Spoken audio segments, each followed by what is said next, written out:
Drewski's ability to do whiteface to take the piss out of American stereotypes is one that he seems to take great pleasure in. Last year, he took on the stereotype of a redneck NASCAR lover, and this time he's going for how conservative women in America act, complete with red lipstick and a blonde wig. The stereotype he seems to be leaning on is that of the way prominent conservative figures such as Erica Kirk seem to dress and act, tapping into tropes about the makeup they wear and the specific way they present themselves. A few days ago, Druski dropped this wild skit, straight up clowning Erica Kirk, and people could not stop watching it. Last time I checked Instagram, that video was sitting at a crazy 81.8 million views. Yeah, insane numbers. But here's the thing. While a lot of people were laughing, a whole bunch of others were not feeling it at all. Some viewers were seriously heated at Drew, and honestly, that kind of backlash follows a lot of his content. Notably, the idea that because Erica appeared in so many media events following the passing of her late husband Charlie, she has been using the attention to further her own goals. Plus, the recording in which she stared at the camera is referenced here too, as Druski does the same thing. The main issue Druski seems to be commenting on throughout his skit is the fact that, whilst politics is often a serious business, it can also be part performance. For organizations like Turning Point USA to remain popular, they need a huge media presence, and they need to be entertaining in some manner. One major reason people kept pointing at, the whole whiteface situation. So yeah, Drew stepped into that role using whiteface while parodying Erica Kirk, and that became the biggest talking point online. As CEO, Erica Kirk has to advertise her company by being its public face, and this is why you'll see posters announcing her like a celebrity because, in a way, she is one. There's a fake tweet from Erica Kirk doing the rounds too, as parody account Hoops Crave wrote, Erica Kirk responds to Drewski, but if I did blackface as part of a skit, I'd be cancelled and called a racist. Despite it not being real, there seems to be some belief that Erica is actually going to go and do that, which is an interesting side effect of how easily misinformation can spread on the internet. People were debating nonstop, going back and forth about whether it crossed a line or not. But Drew wasn't staying quiet. He jumped right back on Instagram and responded with a post basically saying, "Too far." That alone had people talking even more. Then things got even more interesting. Drew posted a whole set of photos, like 12 or 13 in total, but pictures 5 and 6 really caught attention. In one photo, there's an older white man holding up a Billboard magazine with Drew on it. Cool, right? But then the next image shows that same man standing next to a much younger Drew when he was just a kid. And that's when the internet really started spinning. Druski having a surprise white granddaddy that he absolutely resembles and looks like is hella funny. Then white people said, racist. He said, wait, I'm white. People online began pushing this rumor hard, claiming that this older white man was actually Drew's grandfather. But it's sad that he gotta go this far. Druski shares photo of his white grandpa amid backlash over Erica Kirk's skit. Like, I gotta show that my grandfather is white to explain that I'm not racist and that I'm just doing this. It's funny to me. It's comedy. It's not no ill intent. It's not none of that. You understand? Some even said, yeah, this white guy and Drew actually resemble each other, trying to connect the dots. It spread fast, with everyone adding their own theories. But later on, it turned out that whole story wasn't true at all. If you're enjoying this breakdown, make sure to like, subscribe, share, and drop a comment. Turns out that man wasn't family at all. He was actually Drew's neighbor from back when he was growing up right next door. So all that wild speculation online, completely off. Drew was simply showing love to someone who was part of his childhood. Nothing deeper than that. But the internet took it and ran in a whole different direction, turning a simple moment into a full-blown theory. Now that situation sparked a bigger thought for me, and it's not what people were arguing about. It's not about, oh, Drew has a white relative. Nah, that's not the point. The real conversation is something people don't always say out loud. When people talk about Black American experiences, there's often focus on tension or negative history, but what doesn't get talked about enough is that some white individuals have played genuinely positive roles in people's lives. That part doesn't always make headlines, and it's not something you hear discussed a lot, especially in spaces like this. But it's real, and it exists whether people highlight it or not. And while thinking about all this, I came across a video that really adds another layer to the conversation. One of my kids said the N-word in class, and I said to him, hey, you can't say the N-word in class. And he looks at me and he goes, no, Miss Jackson, it's okay, I can say it. Yeah, I'm not arguing that part of it. You're in school, you can't swear. Another time, a couple of my kids were talking about what their favorite foods were, and one of them said soul food, and another girl went, oh, you mean black people food? And she goes, what? And she turns to me and she goes, that's black people food, right, Miss Jackson? So in this clip, there's a young white woman teaching at a predominantly black school, and you can tell she's in a situation that feels intense. It's not simple at all. Not commenting. One of my kids asked me who I voted for, and I said Kamala Harris, because why wouldn't I? And she said, I knew you were one of the good ones. Apparently, another one of my kids told one of his homeroom teachers that he actually likes me, even though he really doesn't like white people, which, valid. One of my students the other day, tried to dap me up, and as I went to do it, one of the other kids was like, she doesn't know how to do that. It's 2025, and I'm not even 30. Yes, I do. One of my preschoolers told me I would look very pretty with cornrows. Being in that position means she has to be extremely aware of everything around her. The environment can feel unpredictable, and she has to move carefully in how she responds to certain things. If we're being honest, being a teacher in that setting comes with pressure. If certain language comes up in the classroom, it can put her in a difficult spot. She has to think before reacting, choose her words carefully, and stay aware of how her responses might be taken by others around her. Now, this is where things get a little more complicated. When someone is stepping into a culture that's different from what they grew up in, there can be a real learning curve. If you're white and working closely in a predominantly black environment, you might feel like you have to be extra careful with how you speak, react, and carry yourself. It's not about removing yourself, but more about understanding the space you're in and respecting the culture around you. There are moments where people feel pressure to prove they understand or fit in, and sometimes that can come off awkward or forced. Not everybody handles that balance the same way, and that's where a lot of misunderstandings can happen. Some people might even feel like they have to overcompensate just to avoid being judged or getting things wrong. Every time Drewski pretends to be a white person, the same conversation always arises. The age-old debate, if Drewski can do whiteface, then why can't I do blackface? If he can paint himself white as a joke, then why can't I paint myself black as a joke? Seems like a real double standard, if you ask me. And I've already went over this once, but the answer to that question is a lot easier than you think it is. Whiteface exists in the same way that my 12... If you see it differently, speak on it, because this is one of those conversations where people have strong opinions. At the same time, let's keep it real. There are plenty of white individuals who have played meaningful roles in the lives of black communities. That's just facts. It doesn't erase history or tension, but it does show that real connections and impact exist on an individual level. And I've seen this up close, not just online talk. Let me give you a real example. Back in Del Paso Heights, there's a school called Grant High School. I went there, and that place had a strong reputation.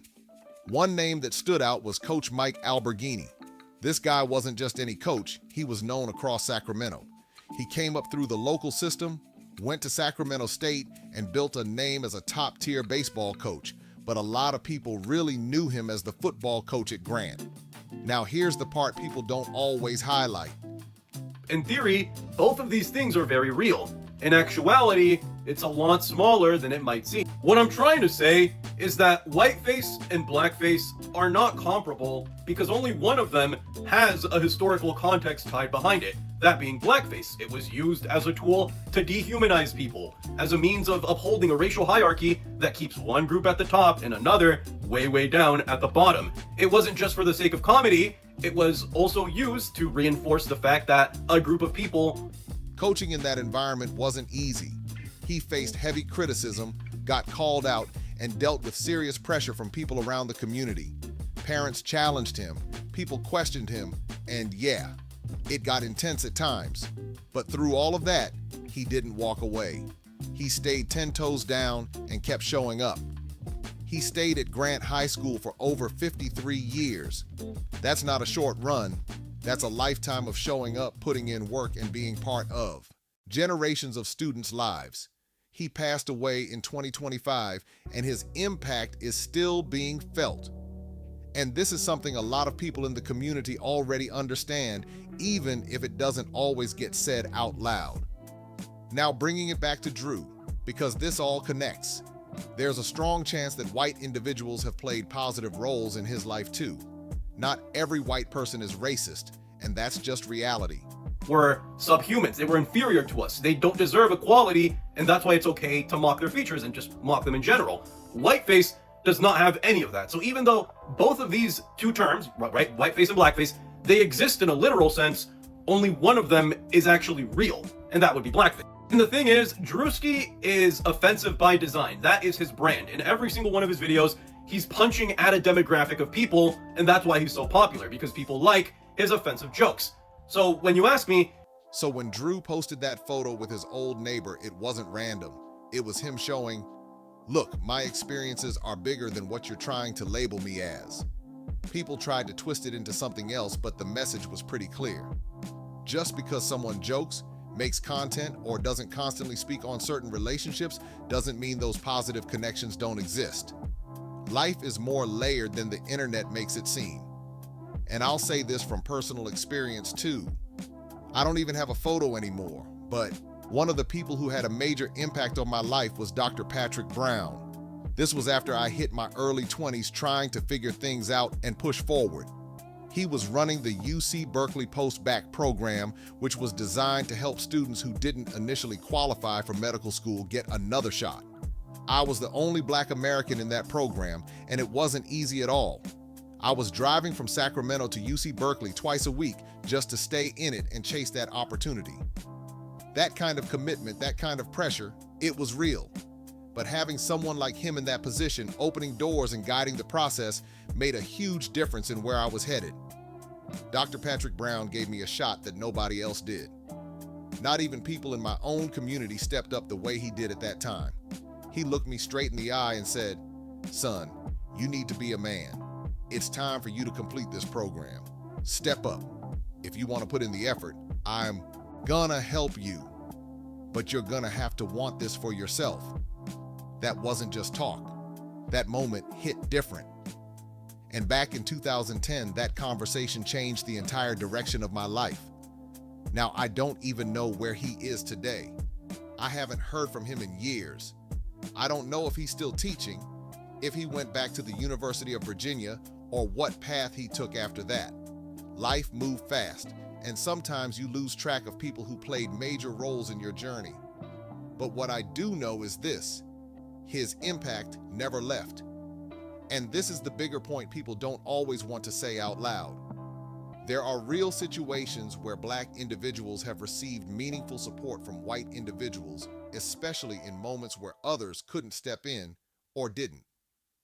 That's not a controversial take. It's just real life. If he can get away with doing whiteface, but why can't I get away with doing blackface? It ties back to the golden rule of offensive comedy. That being that a joke has to be funnier than it is offensive. Technically, nothing is off limits. Doing blackface isn't illegal. No one's gonna arrest you for it. But is your joke funnier than it is offensive? If you have the greatest setup and punchline in your mind and you execute it properly, then it should be funnier than it is offensive, right? But the thing is, some jokes have such a heavy history tied to them that it's... People can be critical of certain behaviors or systems, sure, but at the same time, many people can point to someone in their life who showed up when it counted. A friend who picked up the phone, a mentor who gave guidance, a teacher who pushed them to do better when nobody else did. Those connections are real, and they matter more than people admit. When it comes to mentoring, this is where the conversation can get real uncomfortable. Things are improving in a lot of ways. Information is spreading faster, more professionals are stepping up, and opportunities are opening compared to before. That part is true. But even with that progress, there are still barriers people run into, especially when trying to move up in corporate spaces. And yeah, there are real limitations people talk about. hiring pipelines, workplace dynamics, and how opportunities get passed around. That's part of the bigger system, no doubt. But here's what a lot of people quietly say. When it came to someone actually putting them on game, giving real advice, or backing them in key moments, sometimes that support came from unexpected places. There are plenty of stories where someone stepped in, gave guidance, and helped open doors when it mattered most. And at the same time, people also talk about situations where support didn't show up the way they expected from those closest to them. That contrast is something people don't always want to unpack, but it's part of the reality some have experienced. Because of that, some individuals made the choice to look beyond their immediate circles to find opportunities, mentorship, and growth.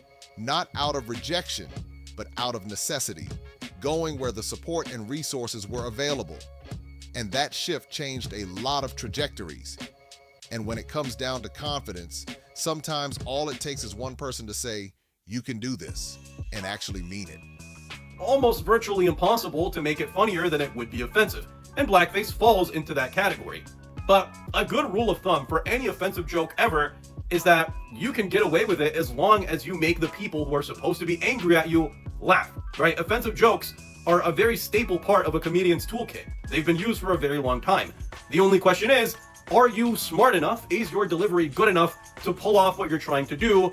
Or are you just gonna embarrass yourself and make yourself look stupid? That push, that belief, that moment of encouragement, it can come from anywhere, but when it hits at the right time, it can completely change how someone sees themselves and what they believe is possible.